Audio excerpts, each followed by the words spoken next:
She spent 3 hours making the shortcake. They didn't even serve it. Amanda said, "If you disappeared tomorrow, no one would notice." They all laughed, even Gregory. She didn't cry. She said, "Challenge accepted." No one defended her. Not one person at that table. She left the ring, the letter, and a transcript of Amanda's words. Then she disappeared on purpose.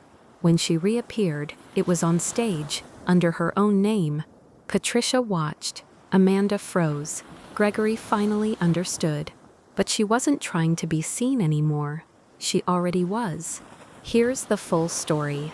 The scent of grilled meat hung heavy in the air, mingling with freshly cut grass and the sweet syrup of overripe watermelon. Clara stood at the edge of the lawn, her arms folded loosely over the pale blue of her sundress, one she'd chosen days ago with care, even a whisper of hope. The fabric pinched just slightly across the shoulders now, damp with perspiration, or perhaps nerves. Voices swelled around her like waves in a crowded harbor. Laughter, glasses clinking, someone calling for more ice. The Caldwell's annual summer barbecue was in full, curated swing. Clara glanced toward the long picnic table, where family members gathered beneath the shade of 2 sprawling oaks. Strung lights swayed gently in the breeze overhead, warm bulbs flickering like fireflies, pretending they belonged here. Gregory sat across the table, deep in conversation with his father, gesturing with a bottle of imported beer. Patricia circled like a hostess on parade, touching shoulders, correcting placement of napkins. Amanda stood near the head of the table, one hand resting dramatically on her hip, already mid-story, the way she always was when the spotlight risked drifting elsewhere. Clara inhaled slowly. In her hands, she held a serving plate, now empty but for the residue of strawberry glaze, the shortcake gone quickly but forgotten just as fast. She'd made it that morning, from scratch, her grandmother's recipe. 3 hours in a hot kitchen, hand whipping the cream, slicing each berry into perfect little crescents. She'd placed it on the dessert table with care, just off-center. Amanda's tiramisu, of course, held the prime spot. Still, Clara smiled. She'd told herself this year would be different. "Clara!" Amanda's voice rang out like a bell polished to sharpness.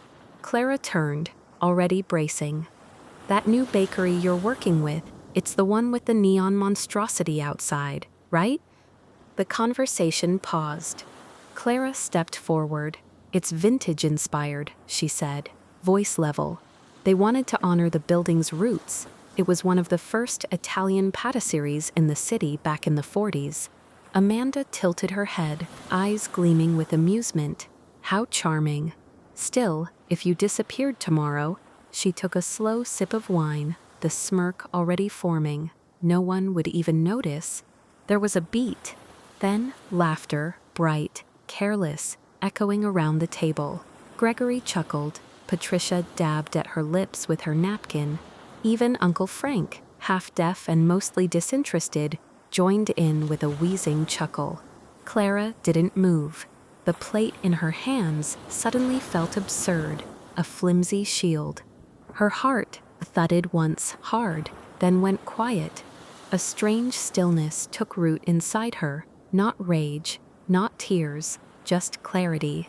She looked directly at Amanda, her voice calm, detached, almost amused. Challenge accepted. The words hung for a moment. The laughter faltered.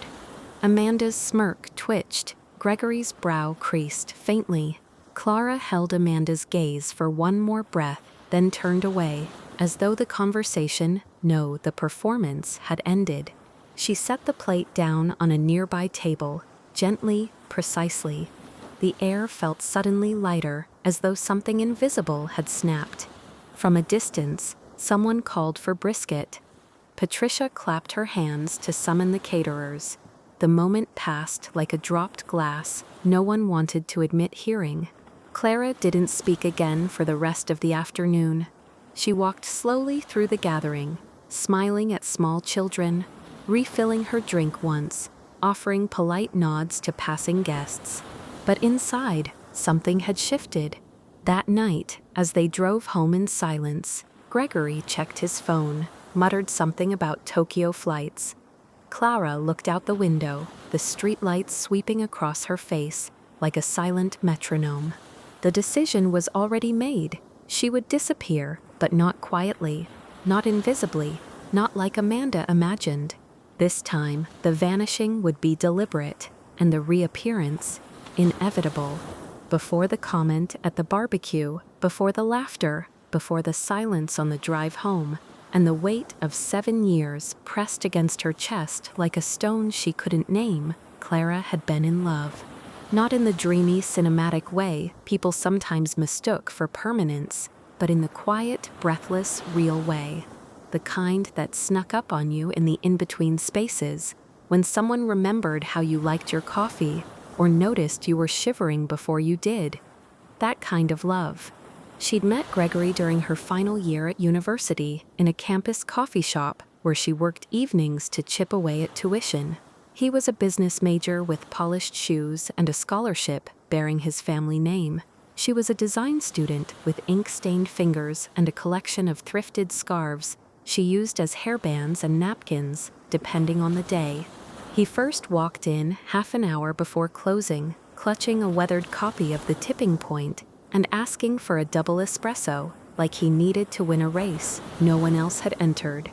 Clara had been rereading The Little Prince behind the counter, the book cradled in her lap like a secret. Their conversation that night was brief but electric. Something about how she described drawing a boa constrictor from the outside instead of the inside made him laugh, not politely but freely, head tossed back, eyes softening. Within 3 months, they were orbiting each other's lives like moons in lockstep. They merged calendars, dreams, grocery lists. They said, ours, more than mine. When Gregory proposed at graduation, kneeling under a string of fairy lights at the campus quad with a diamond that shimmered like a future too bright to refuse, Clara said yes before she could remember the rules she'd once made about independence. The wedding came a year later, wrapped in ivory and gold. Gregory's family spared no expense. Clara's mother wept through most of it, half from joy, half from the haunting knowledge that her daughter was crossing into a world with different rules, different languages, different forms of affection. The Caldwells were a dynasty of polished appearances and inherited ease. Richard Caldwell, Gregory's father, built a marketing empire from scratch, or so he claimed in interviews, that always conveniently skipped over his father's startup capital. Patricia, Gregory's mother, ran their social calendar the way a general commands troops. Amanda, his sister, was already a junior executive at Richard's firm by 27, and Michael, the youngest, had flamed out of 3 jobs before landing comfortably, thanks to an uncle at a firm where no one asked questions and everyone smiled too tightly. Clara came from something different. Her world had been shaped by hand-me-down coats and potluck casseroles, a mother who cleaned houses by day and stitched quilts by night, a sister, Olivia, who once sold handmade jewelry door to door, so Clara could afford sketchbooks. Their house was small and drafty, but the warmth inside was a kind that lingered like soup simmering or stories retold. When Clara first stepped into the Caldwells' home, columns, crown molding, and a foyer chandelier the size of a sedan, she felt like she was inside someone else's memory. Everything gleamed, nothing echoed.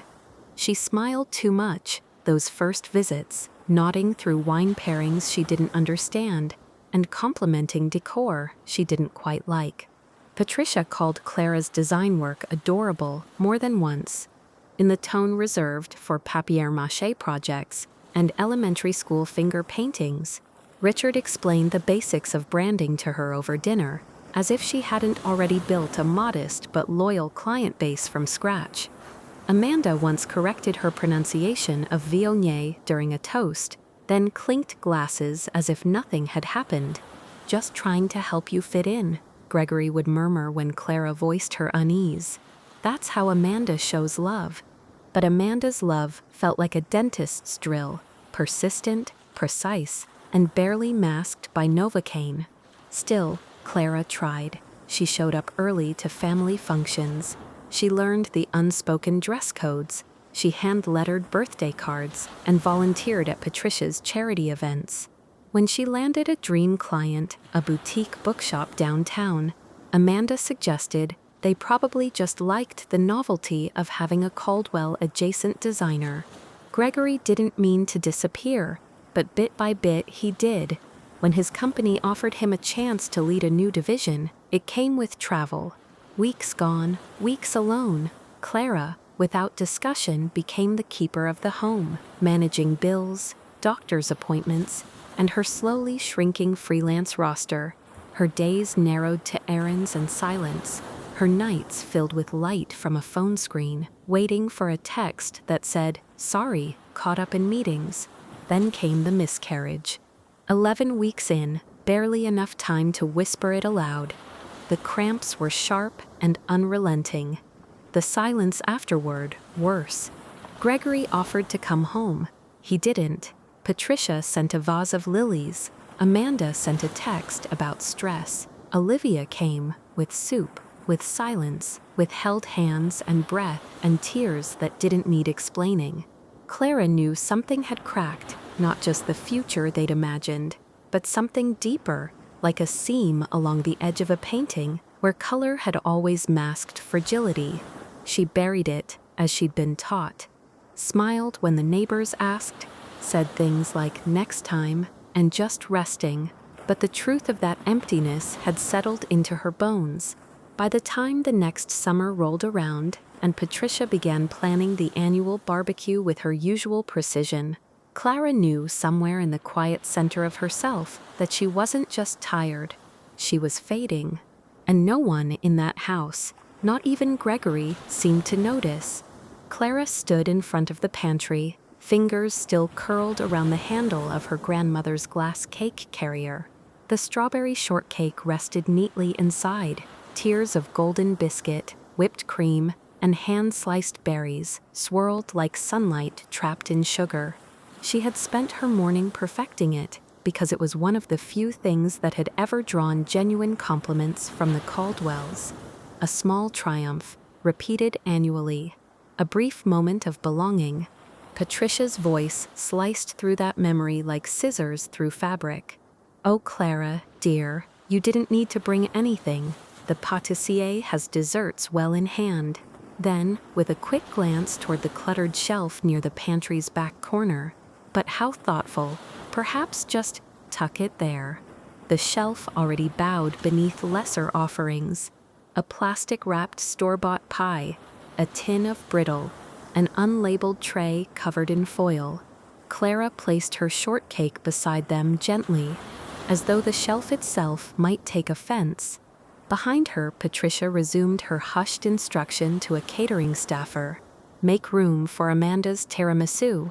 Center placement. It's Italian, so it should be first in the line." Clara didn't speak. She didn't smile. She stepped back into the noise of the gathering, the buzz of ice clinking and lawn chairs scraping, guests sipping from sweating glasses of white wine. She wandered like a ghost. Conversations blurred as she passed. Stock market chatter, childcare woes, the newest fusion restaurant opening downtown. She nodded where polite. She smiled where required.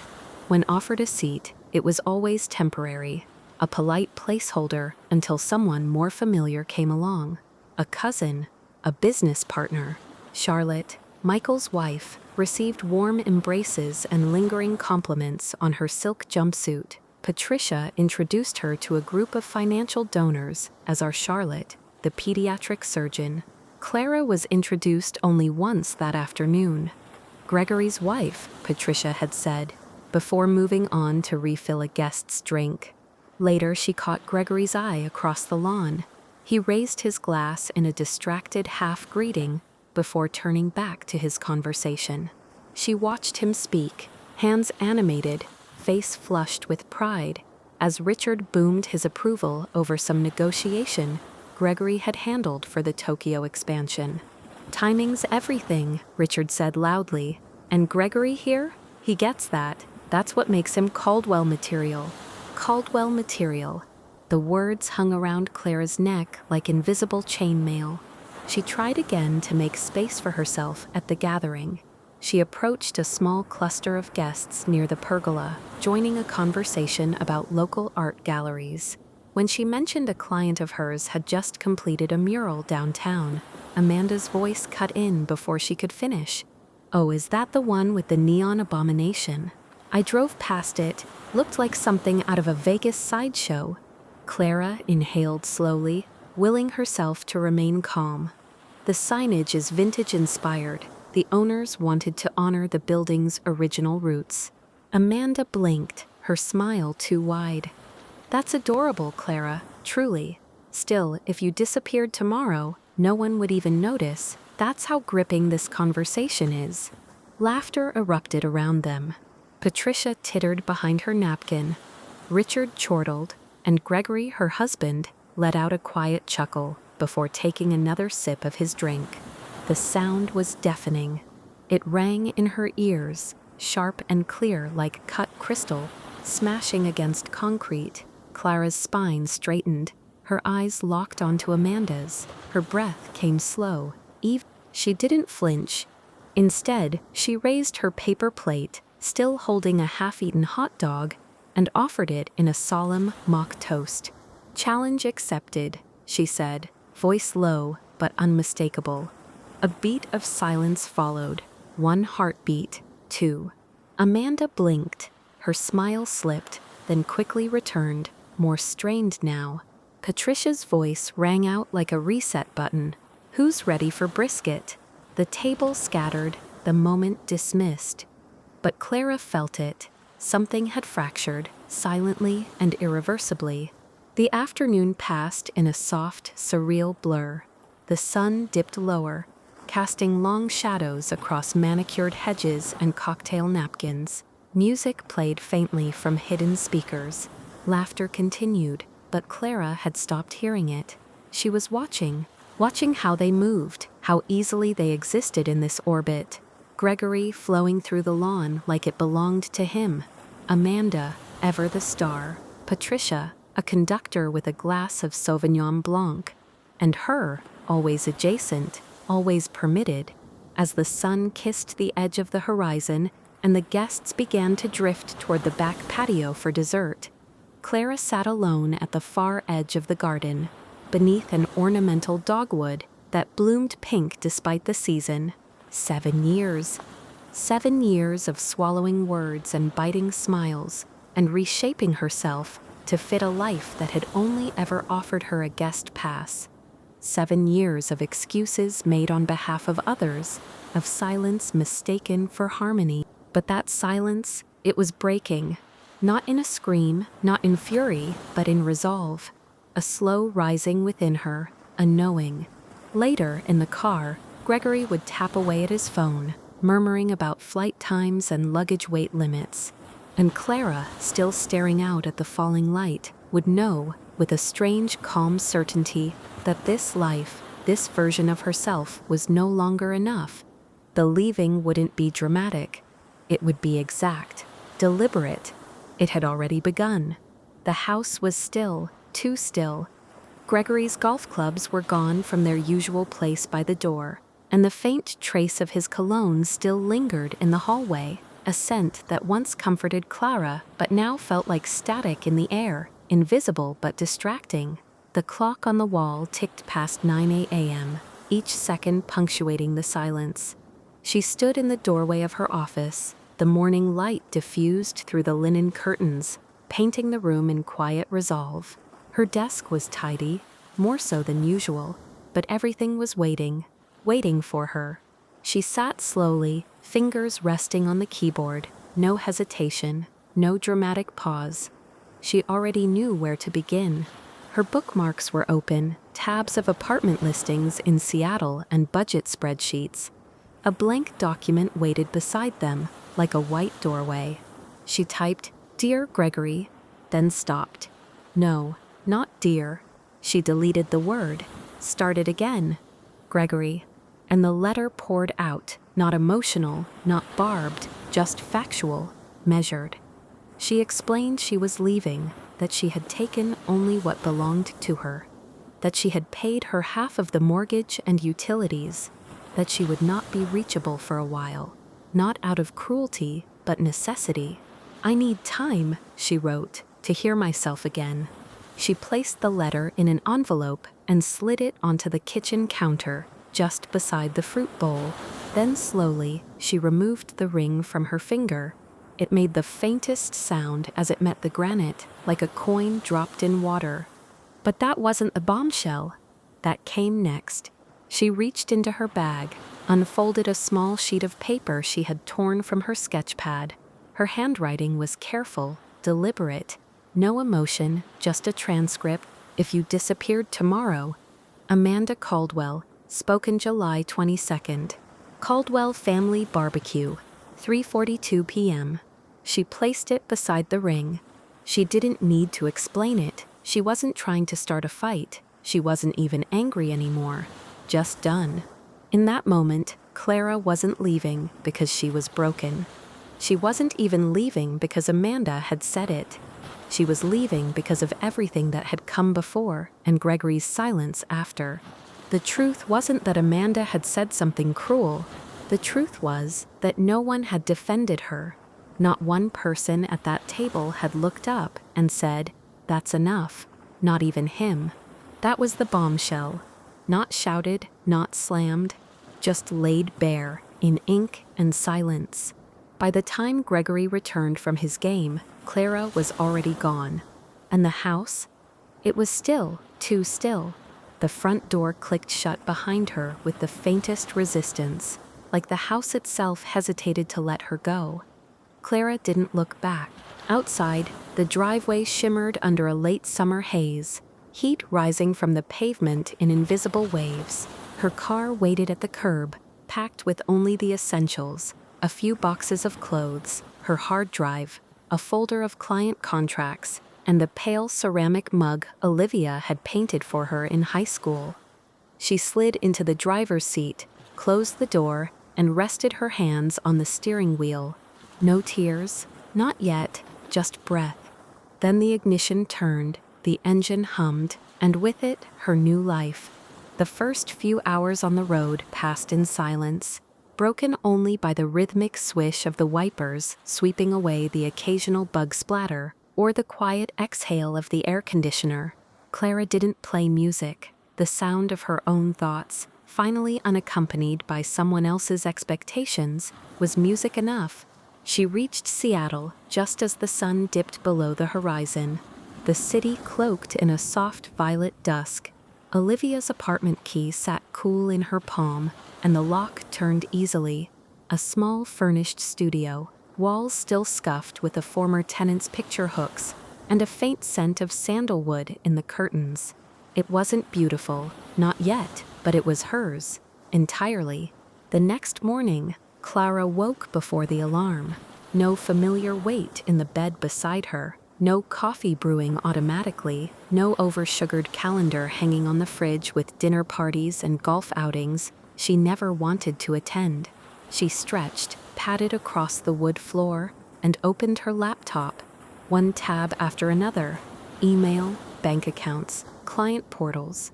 She started drawing borders again, not artistic ones, but practical ones. She closed joint subscriptions, notified her clients of an address change, transferred a clean 50% from the shared account, not a penny more, not a penny less. A spreadsheet took form with calculated precision, expenses, projected income, health insurance, potential contract work. Midday, she called Jessica, her college roommate. "I'm in Seattle," she said simply. "I left him." Jessica didn't ask for details, just said, "Do you want Thai or tacos? I'm driving up tonight." In the days that followed, Clara moved in methodically, not just into her apartment, but into herself. She sorted, she pared down, she revisited an old freelance platform and updated her portfolio. She made a list of projects that were hers and hers alone, unlinked from the Caldwell name, or their social web of subtle favors. She began sketching again, not for profit, but for voice, her own. And then came the meeting with Eleanor. A mural, a coffee shop, a new opportunity whispered through steam and light roast. Eleanor didn't ask for Clara's resume. She asked to see what Clara made when no one was looking. So Clara showed her the folder she'd nearly deleted before leaving. The bold colors, the experimental fonts, the pieces that felt too raw to be professional, until now. Eleanor didn't blink. "You've been hiding," she said. "Stop." Clara left with a contract for design work and a challenge: create something personal every week. No deadline, no brief, just truth. Her retaliation wasn't fire. It wasn't loud. It wasn't revenge. It was reclamation. She was building something. Not in Gregory's shadow, not in Amanda's presence, not beneath Patricia's polite praise. She was building it in plain view of herself. And this time, she would be impossible to ignore. The gala hall shimmered, not in the magical fairy tale sense, but with a curated gleam of corporate polish. Gold uplighting strobed against velvet drapes, champagne flutes winked under chandelier glow, and every conversation swirled with the scent of ambition. Clara moved through it with quiet precision, her emerald jumpsuit catching the light just enough to signal presence, not flash. Her name tag just below her collarbone read, "Clara Mitchell, lead designer, Sheffield Rebrand." No mention of Caldwell, no shadow cast. She had been speaking with a VP from a wellness brand when she felt the shift in the room, a ripple like a dropped glass at a crowded dinner. A slight hush, then recalibrated laughter. The Caldwells had arrived. She didn't turn immediately. She didn't need to. Patricia's controlled laugh rose above the crowd like a bell someone struck too often. Richard's voice followed, larger than necessary. Amanda, no doubt, flanked them, rehearsed in her casual superiority. Clara smiled at something the VP said, something about seasonal packaging, but her pulse had changed. It thudded in her throat now, not her chest. She excused herself to get a sparkling water, weaving toward the bar with unhurried grace. She passed tables filled with nameplates and glossed over programs. Sheffield's logo stood proud at the center stage screen. Innovation, storytelling, simplicity. Thomas, her project director, met her halfway. "Presentation in 10, he murmured. "Ready," she replied, steady as stone. Backstage was quieter, cooler, the hum of the projector, the rustle of cue cards, the calm before the storm. She glanced at the screen displaying the upcoming speakers, marketing leads, strategy partners, and then Clara Mitchell, brand creative direction. As the MC announced her name, she walked out under the lights, not floating, not trembling, just whole. She had earned this ground. She began. A clear voice, not overly rehearsed. "Good evening." When Sheffield approached us, they didn't ask for a rebrand. They asked for something riskier, a redefinition of what their values looked like to the modern consumer. She showed sketches, mood boards, the evolution of packaging that now sat proudly on the shelves of boutique grocers. She spoke of strategy, then feeling. She paused at all the right places, laughed. Once, when someone asked a question she'd secretly hoped for. And when it was over, they applauded, not politely, not performatively, genuinely. From her vantage point on stage, she spotted them. Gregory, seated beside Amanda and Patricia. Gregory, no longer sleek in his suit, but almost folded inward. Amanda, still unreadable, her fingers tapping against the stem of her glass. And Patricia, whose expression for the first time in Clara's memory held something close to uncertainty. Clara stepped back into the crowd. People approached her in waves, handshakes, compliments. Someone even asked for a referral. Through it all, she remained gracious, grateful, but grounded. Then Gregory approached. "Clara." She turned and let him see her, not the version who'd waited beside him in a borrowed kitchen for validation, but the one who had built this without him. "You look," he faltered. "You were amazing up there." "I know," she said gently. No edge, no cruelty, just fact. Amanda appeared a moment later, her expression taut. "Interesting project. Didn't know you were working with Sheffield."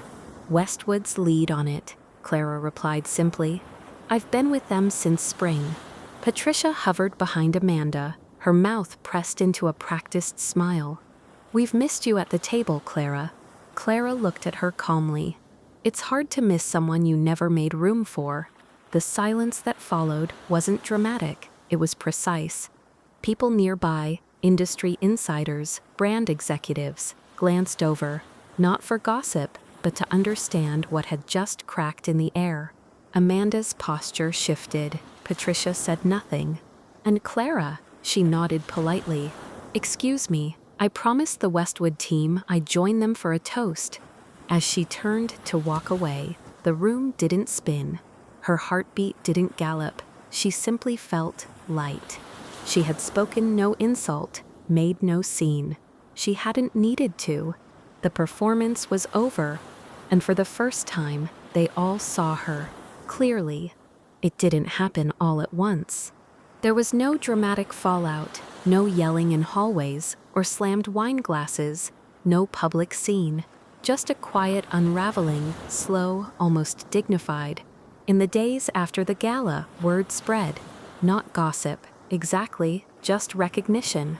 Clara Mitchell, lead designer, independent voice, the one who carried Sheffield's rebrand into the spotlight. Her name began to circulate on industry blogs, in backstage conversations, in the quiet admiration of people who knew how hard visibility was when you hadn't been handed the microphone. And the Caldwells? They shrank. Not literally, but in presence. Amanda's social posts, once filled with sharp captions and humble brags, softened. She praised Clara's work with strained neutrality in one comment thread, the way people do when they're learning how to acknowledge without surrender. Patricia, ever the master of appearances, took longer to adapt. At a brunch hosted weeks later by a mutual contact, she offered a tightly curated compliment. "We always knew Clara had talent, only to be met with an awkward silence and a subject change." People noticed. Even Gregory, who had once occupied the center of Clara's universe, began to fade in clarity. His name stopped appearing in the Sheffield briefings. He didn't fight, he just stepped back. The reckoning wasn't theatrical, it was personal. It was Amanda being left out of a panel she assumed she'd moderate. It was Patricia watching her careful narrative of family excellence skip a beat. It was Gregory realizing too late that the person who made his world warmer was never going to orbit him again.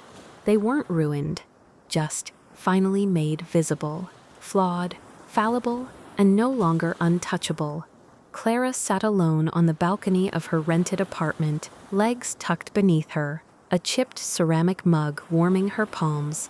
The city buzzed below, neon blinking through dusk like a language she was just starting to understand. Cars moved like slow pulses down the wet street, and somewhere nearby, a dog barked once and fell silent again. Her presentation was already behind her, emails of congratulations drifting in, the Sheffield team debrief scheduled for tomorrow. The headlines were kind, the metrics promising, and yet now, in the cool afterglow of accomplishment, she didn't feel triumphant. She felt still. The kind of still that came not after a sprint, but a storm. Her mind wandered back to the sound of Gregory's voice, low, uncertain, when he told her she looked good. How it cracked slightly when he said, "I didn't understand then. I do now." She believed him. That was the strangest part. She believed his regret. But regret wasn't an invitation. It wasn't enough. She traced the lip of her mug with her finger. Thought about the girl she used to be, the one who once ironed blouses to please Patricia, who swallowed Amanda's barbs with forced laughter, who rearranged her career like furniture to make Gregory more comfortable.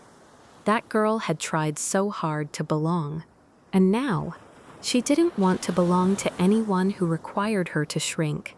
The pain hadn't vanished. It had simply softened, worn down by clarity, by time, by effort that belonged only to her. She didn't hate them. She wasn't trying to erase them. They were part of the story, but no longer the ending. Clara lifted her mug to her lips, the tea lukewarm, a little bitter, but it was hers. And for the first time in years, she wasn't trying to be understood. She was just trying to be honest with herself. And that was enough. The sun was just beginning to stretch across the floorboards when Clara opened the front door to her new home.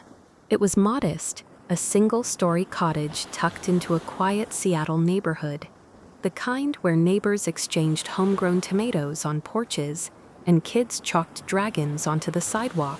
The paint was chipped in places, the garden wild with potential, and the inside still echoed slightly when she spoke.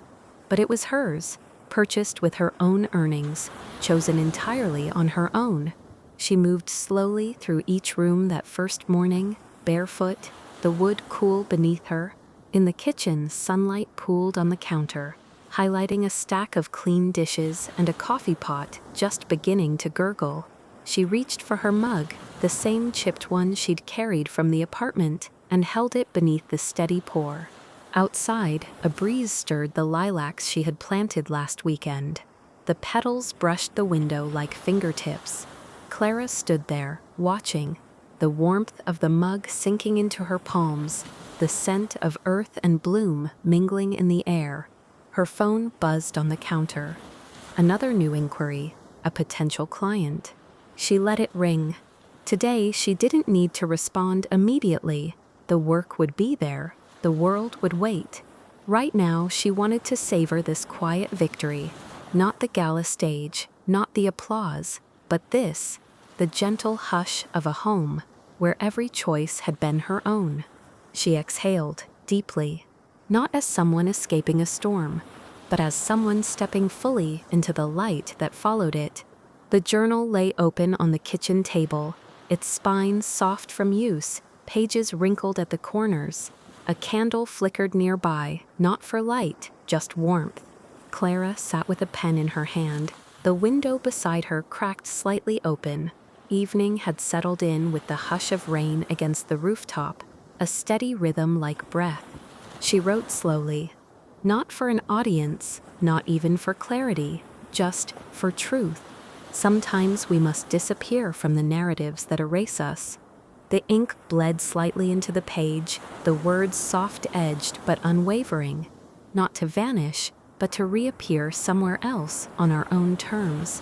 Outside, the garden was dark, but not silent. She could hear the faint rustle of leaves, the tap of water on the patio stones, the life of things continuing just beyond the window frame. Her eyes drifted to the far wall where she'd hung one of her favorite pieces, an old design she once thought too bold, too strange to share. Now, it held center space, unapologetic, whole. She smiled. There were no applause lines here, no final monologues, no eyes watching, only her breath and the quiet confidence that she had built something honest, not perfect, but hers. She closed the journal gently, rose, walked to the sink to rinse her mug. The water ran warm, and the light above the stove clicked on with a soft hum. And there, in the ordinary hush of her own home, Clara felt it, not the rush of triumph, but the steady glow of return. She was not waiting to be noticed anymore.